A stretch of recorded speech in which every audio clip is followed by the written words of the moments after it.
Gnost Dural was a Jedi historian and warrior during the years of the Old Republic, who fought the resurgent Sith Empire after their return. Dural spent many years fighting the Sith on the front lines, and ultimately became a Jedi Master, and was given the title Keeper of the Jedi Archives due to his deep study and knowledge of the Sith.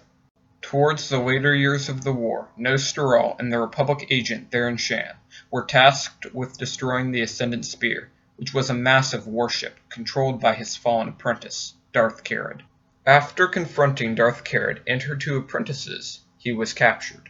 Fortunately, Theron Shan was able to free him, and, with his help, they destroyed both Darth Carid and the Ascendant Spear. This proved to be a vital victory, and helped to bring the war to its final conclusion.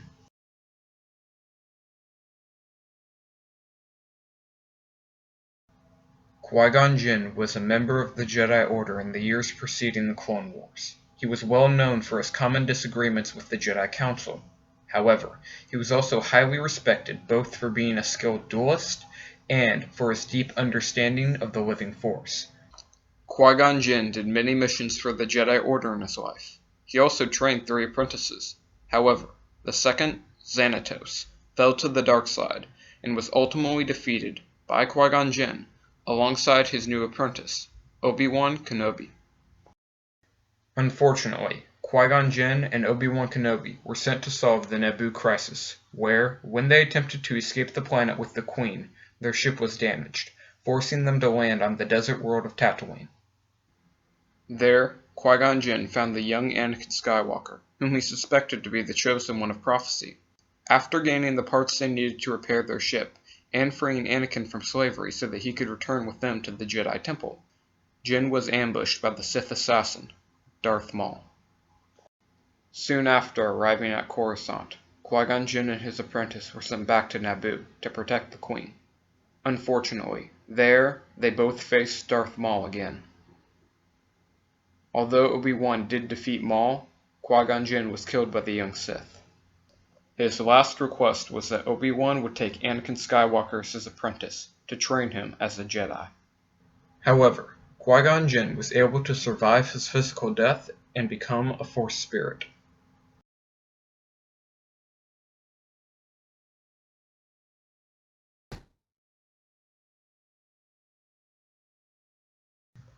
Gnost Dural was a Keldor male of middle age. The Keldor could not breathe oxygen, unlike most other species. Therefore, they were forced to wear a protective mask and goggles when they entered oxygen-rich environments. If their face mask could be damaged or removed, it would be fatal. The Keldor were noted for having excellent reflexes and a weak constitution compared with most other species. The Keldor were also able to withstand harsh conditions with little difficulty.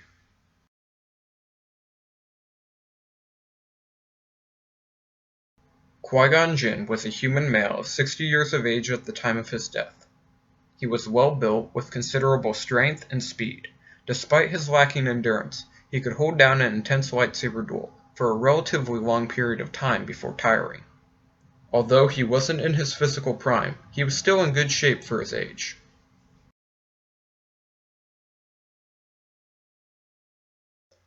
Neither Gnost Dural nor Qui-Gon Jinn are in their physical prime, both being around the same age. Being a Keldor, Gnost Dural did have better reflexes. However, this was made up for by his weak constitution.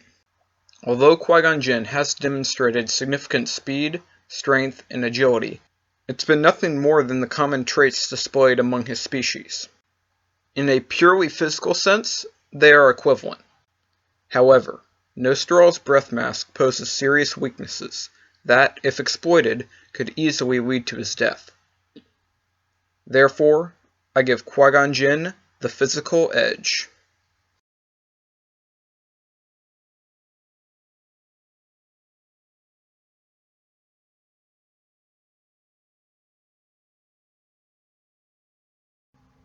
Gnost Dural wielded a standard lightsaber with a single green-tinted blade. Qui-Gon Jinn wielded a standard lightsaber with a single green-tinted blade. The equipment used by both Gnost Dural and Qui-Gon Jinn are essentially the exact same, Therefore, no edge will be given in regards to their equipment.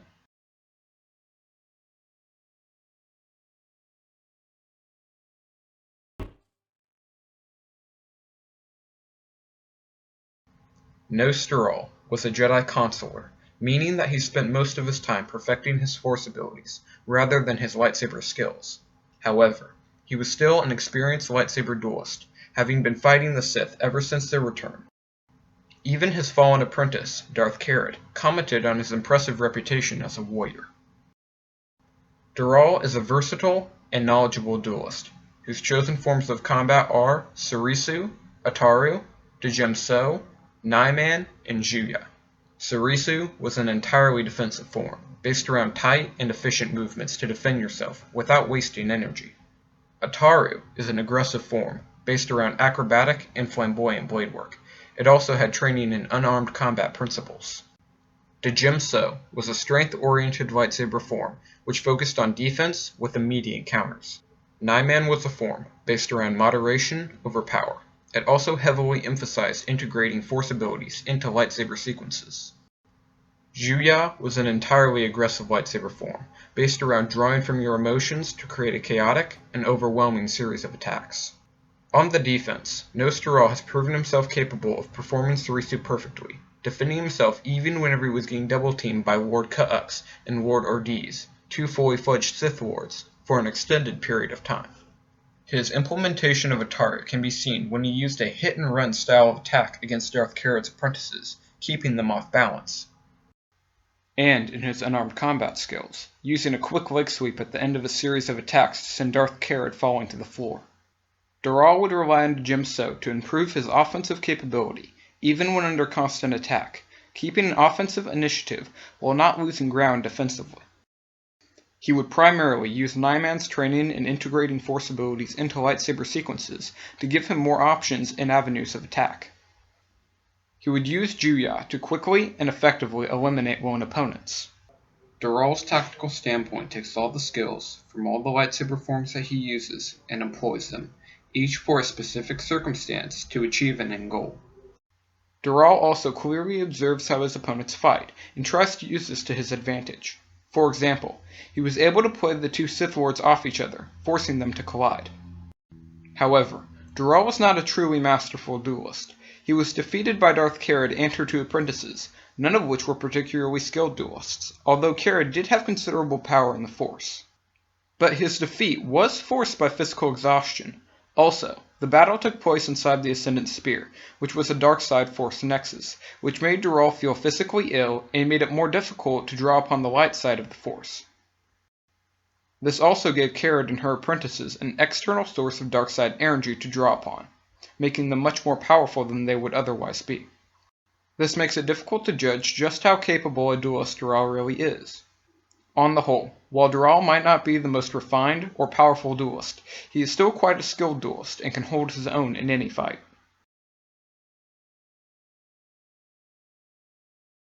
Being trained by the infamous Count Dooku, Qui-Gon Jinn was a renowned swordmaster in the Jedi Order, and has been considered to be one of the Order's best duelists, frequently sparring with other blade masters.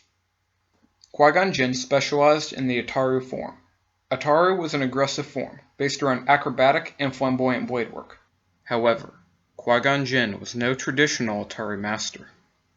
Qui-Gon modified the form, and rather than doing flips and twirls and other acrobatic feats common to Ataru, he retooled it to be much more strength-oriented. This was not to say that Jinn could not use acrobatic maneuvers, but with his advancing age it made it much more difficult. Although it did make it less acrobatic and more strength-oriented, it didn't necessarily make it less or more effective. As with all Ataru specialists, Qui-Gon Jinn had no issue integrating physical strikes into lightsaber sequences. Offensively, Qui-Gon Jinn would use his refined, flourishing blade work and his considerable strength to overwhelm and force his way through his opponent's defenses. Defensively, he would deflect, or preferably outmaneuver his opponents. Although he can be overwhelmed by a very refined and powerful offensive, similar to what Darth Maul did, it was impressive that he withstood it for any length of time. Tactically, Qui-Gon Jinn was a much more intuitive fighter, changing his plans based on the needs of the present, and never thinking too far ahead. Although this does make him a much more flexible duelist, it can also cause him to make tactical errors simply because he isn't thinking about the next step. Ultimately, Qui-Gon Jinn, through his knowledge and experience, became a true blade master of his time. As duelists, these are both extremely capable combatants. Dural brings a variety and a capability with multiple forms, using each in turn, picking the form that best matches the situation. Qui-Gon, on the other hand, has taken Nataru and modified it to create his own personalized style. Using his intuition, he would bend to the situation. However, he also wouldn't think about what's coming ahead. Dural knows a lot of tricks and forms, knowing exactly how and when to use them. Qui-Gon Jinn, however, has taken a proven method that he designed and simply outfights most opponents. Their experiences were also entirely different. Dural, when he was fighting the Sith, was probably fighting either low-skilled acolytes or even fully trained Sith lords, none of which were equal to Jinn in dueling. Qui-Gon Jinn, on the other hand, lived in an era of great lightsaber masters and sparred with many blade masters regularly, honing his skill. Although Dural's upper limit is unknown due to the fact that the only detailed description of his combative capability is from when he was fighting on the Ascendant Spear, which, due to the dark side nexus, makes it difficult to judge how much it affected Dural's combative capability. Ultimately, Gnost Dural is a dangerous lightsaber duelist, and will keep any fight with Qui-Gon Jinn a close one. However, Qui-Gon Jinn simply has more experience against better duelists than Dural. And although we don't know how much the dark side nexus affected him, I doubt that he is a superior lightsaber duelist. Therefore, I give the slight edge to Qui-Gon Jinn as a lightsaber duelist.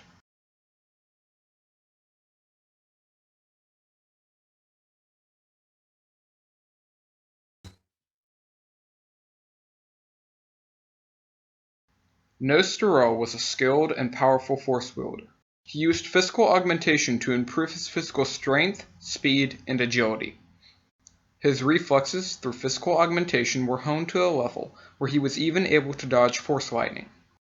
He was an extremely capable user of force speed, appearing as nothing more than a blur when he passed several Sith soldiers. Dural has been shown both picking up and pushing Sith soldiers with telekinesis on multiple occasions, sending them flying fast enough to cause serious damage. He can easily integrate force abilities into lightsaber sequences as well. Also, he sent both of Darth Carad's apprentices hurtling backwards with a force push, striking them both directly. No mean feat considering that he was in a dark side force nexus. Dural can also use telekinesis in a more subtle way, using a shove with the force to off-balance Darth Carad, before following up with a lightsaber assault. He was also capable of the force choke ability, using it on a Sith officer. He has also been seen using the lightsaber throw in live combat. As a telepath, Dural was adept in the Jedi mind trick, using it to affect the minds of weak-willed beings. On the whole, Dural was a powerful and effective force wielder.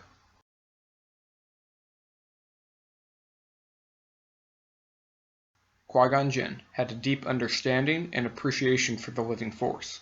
He used physical augmentation capably, using it to boost his physical strength, speed, and agility. He was also a capable user of telekinesis, sending force pushes that could send battle droids flying. However, he has never been seen using telekinesis against another force wielder in live combat. Also, he has difficulty integrating force abilities into lightsaber sequences, making it more difficult to use in combat. Qui-Gon Jinn was an extremely capable telepath, using mind tricks often. He was even able to influence a Hutt, a species noted for their ability to resist the mind trick. However, possibly Jinn's most impressive feat was his ability to survive his physical death and become a force spirit. This last feat truly shows Jinn's capability, knowledge, and appreciation for the Force.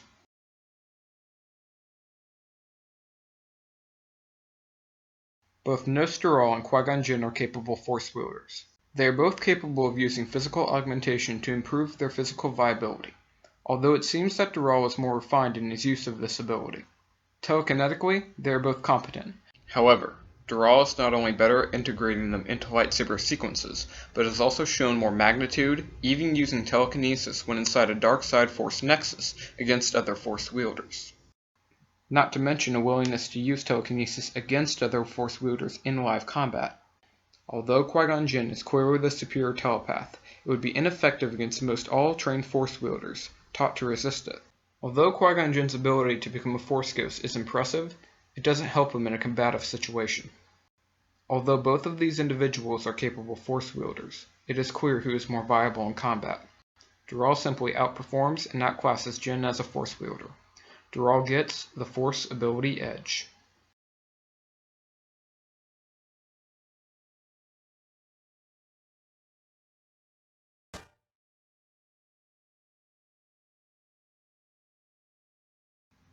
This fight would be a close and difficult match, with neither combatant going down easily.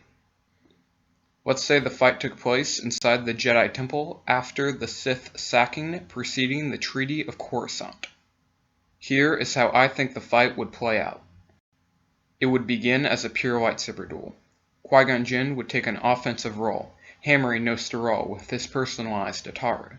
Dural would defend with Sarisu, and quickly attempt to counter with Atari, trying to force Jinn off balance.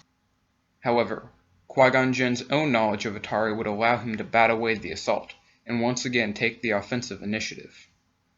At this point, Dural would begin to be forced back by Jinn's refined and powerful offensive. In response, Dural would use a force push to send Jinn hurtling backwards. He would be sent flying several yards, into loose rocks and debris. Jinn would use the force to try to cushion the blow, but he would take some serious physical damage. At this point, Dural would switch to Jim-So, and they would fight evenly for several moments. Qui-Gon Jinn would be unable to find a rhythm, with Dural countering and preventing him from taking a fully offensive role.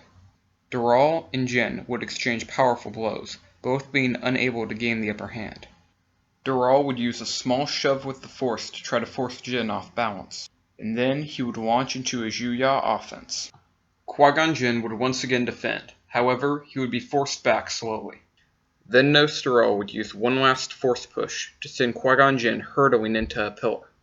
At this point, Qui-Gon Jinn will have taken severe physical damage, and be unable to continue the fight. And with this, I declare Gnost Dural the victor. Of course guys, this is all my opinion. Thank you guys so much for watching, I really appreciate the support I've been getting. Please leave your own opinions on this matchup, and request future matchups in the comment section below, and I'll see you guys next time.